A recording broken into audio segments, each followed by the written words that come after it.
So, the entire past few weeks have been talking about New York Rangers first overall pick Alexis Lafreniere and how he had been very disappointing in the preseason for NYR.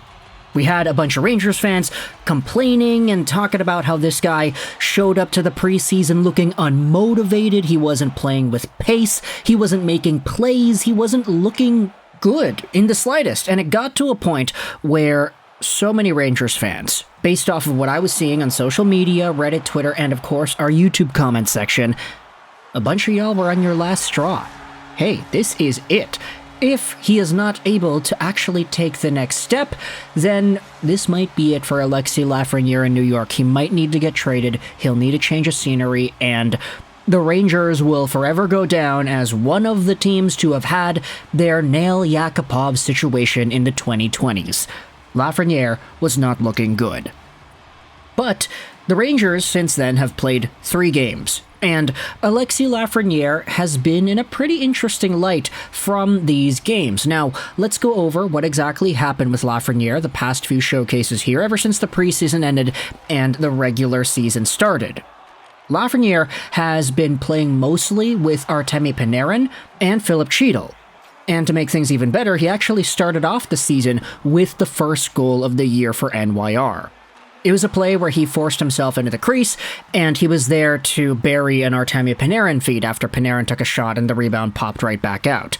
It's a goal assisted by Panarin and Chytil, as the line had been pretty good to start things out, but of course Lafreniere going to the front of the net in the first place, burying a feed after a rebound chance. That is a goal scorer's instinct, and it's one that made itself known early on in the season. However, 2 games later, and Lafreniere has not had any other points, and you had this tweet made by Big Head Hockey yesterday that illuminated Lafreniere's season in a pretty interesting way. Take a look at this graphic. Alexis Lafreniere, 3 games, 1 point, 1 penalty, 4 shots, and he is 10th amongst Rangers forwards in 5v5 expected goals for percentage.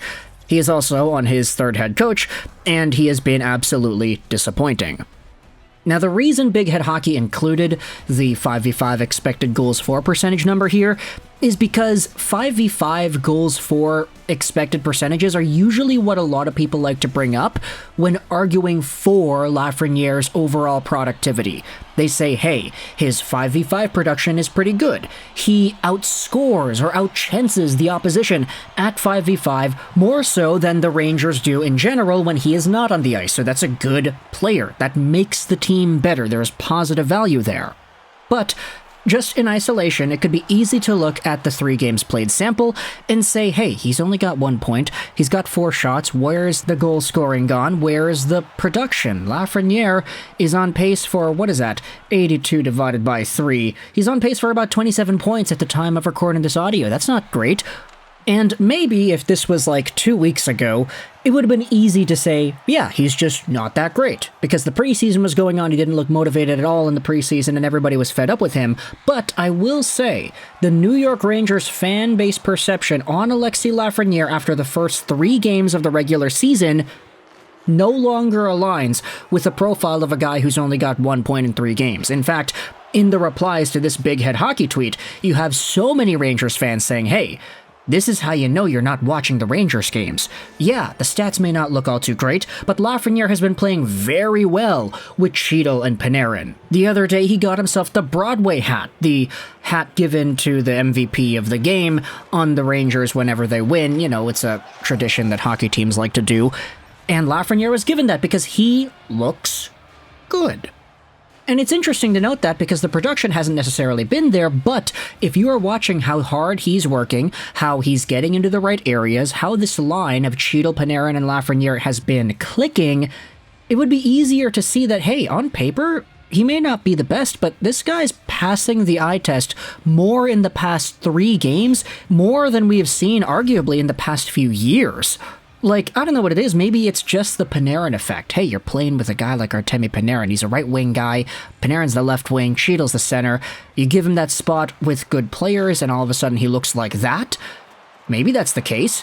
But long story short, his line has been the best line of the team so far, and he is a very good part of that.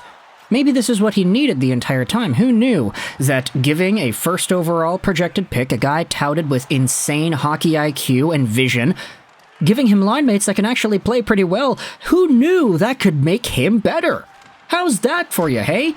The third line stuff, okay, the kid line, bottom six, whatever, that was always an issue with Lafreniere. And it's low-key why his development was so skewed the past few years, because he just wasn't being given the opportunities to grow properly. With all the other forwards being acquired in New York, you know it's a hot destination for free agents and trades, so you're getting the guys like Tarasenko, you're getting the Canes, you're getting extra centers that can be placed on the wing too. A whole bunch of other guys are always entering this system, and I mean, it's like, okay, Tarasenko comes to your team. Where are you going to play him? Are you going to play him underneath Lafreniere? Probably not. Same thing with Patrick Kane. Never mind the positional changes, but just the lines in general and the deployment of these guys. For Alexis Lafreniere to not be given any sort of an opportunity with other players in the past, sure, there's the benefit of the doubt there. But the preseason was so bad for him this past few weeks that it's interesting to see how quickly things can change once the regular season gets up and running. So, heading into the next few games, we've got to start paying attention to Lafreniere and the point production. Because even though he has been on a line that's been cooking the past few days, he still is only at a point in 3 games. And that is not an acceptable number for a guy who was supposed to be first overall, or who was first overall, excuse me. If you want some reference as to how everything else is shaping up around Lafreniere, hey, check this out. Philip Cheadle, center on the team, or center on the line, that guy has himself 1 point in 3 games as well. Panarin has 4 points in 3 games. So even though the team around them has been winning, the Rangers have been off to a pretty alright start in 23-24, except for the Blue Jackets loss 5-3. That was a pretty big one.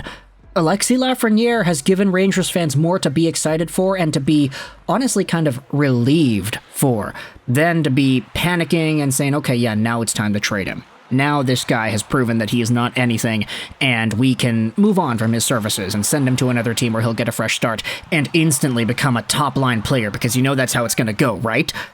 If Lafreniere sticks around with Panarin the rest of the season, I am very intrigued as to how his point production totals are going to look like at the end of the year.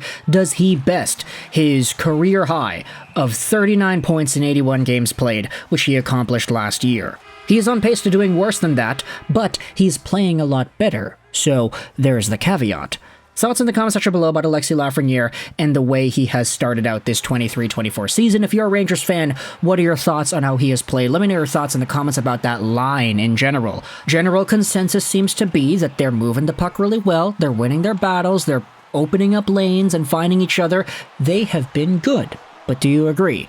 Best line in the team right now, and is Alexis Lafreniere a big cog in that machine? Let me know your thoughts in the comment section below. I hope you enjoyed this video. And bye.